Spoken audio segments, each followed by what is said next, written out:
ધર્મ પરિવર્તન કરીને વૈભવમાંથી મોહમ્મદ બનેલા બિલ્ડરે ઠગાઈ કર્યાની ઘટના પ્રકાશમાં આવી। બનાવ અંગેની મળતી વિગતો મુજબ ધર્મ પરિવર્તન કરનારા બિલ્ડરે દુકાન વેચવામાં 20 લાખની ઠગાઈ કરી હતી।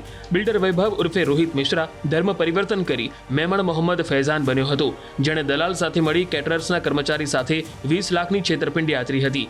અડાજણ રહેતા 53 વર્ષીય નીતિન પટેલે 2016માં ગોપીપુરામાં નવી બંધાતી બિલ્ડિંગમાં 2 દુકાનો લેવા નાસિર શેખનો સંપર્ક કર્યો હતો। તેણે બિલ્ડર મિશ્રાનો સંપર્ક કરાવ્યો હતો। જો કે બાંધકામ પૂર્ણ થવા છતાં દુકાનનો કબજો ન મળતા નીતિન પટેલે સમગ્ર મામલે પોલીસમાં ફરિયાદ નોંધાવી હતી, જેના આધારે પોલીસે દલાલની ધરપકડ કરી છે, જ્યારે બિલ્ડરની શોધખોળ હાથ ધરી હતી।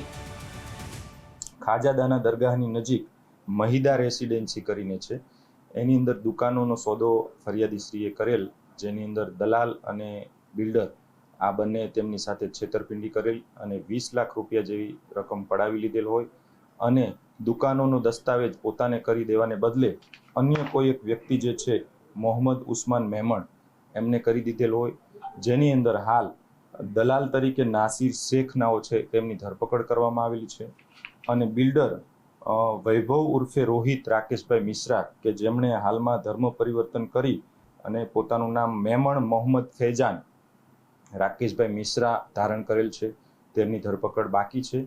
આ બાબતની તપાસ અત્રે ચાલી રહી છે। પીએસઆઈ સોલંકી દ્વારા આ તપાસ હાથ ધરવામાં આવેલી છે। ધર્મ પરિવર્તન કરીને વૈભવમાંથી મોહમ્મદ બનેલા બિલ્ડરે ઠગાઈ કર્યાની ઘટના પ્રકાશમાં આવી। બનાવ અંગેની મળતી વિગતો મુજબ ધર્મ પરિવર્તન કરનારા બિલ્ડરે દુકાન વેચવામાં 20 લાખની ઠગાઈ કરી હતી।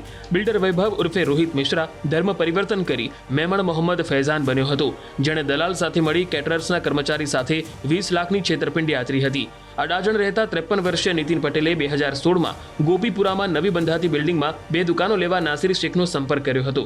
તેણે બિલ્ડર મિશ્રાનો સંપર્ક કરાવ્યો હતો। જો કે બાંધકામ પૂર્ણ થવા છતાં દુકાનનો કબજો ન મળતા નીતિન પટેલે સમગ્ર મામલે પોલીસમાં ફરિયાદ નોંધાવી હતી, જેના આધારે પોલીસે દલાલની ધરપકડ કરી છે, જ્યારે બિલ્ડરની શોધખોળ હાથ ધરી હતી।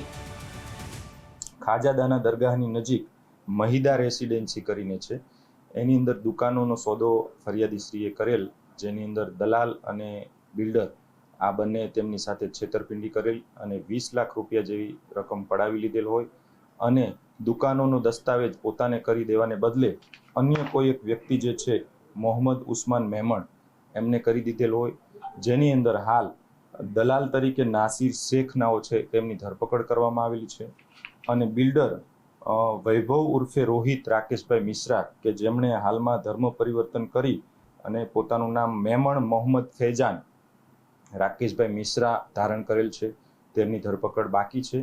આ બાબતની તપાસ અત્રે ચાલી રહી છે। પીએસઆઈ સોલંકી દ્વારા આ તપાસ હાથ ધરવામાં આવેલી છે।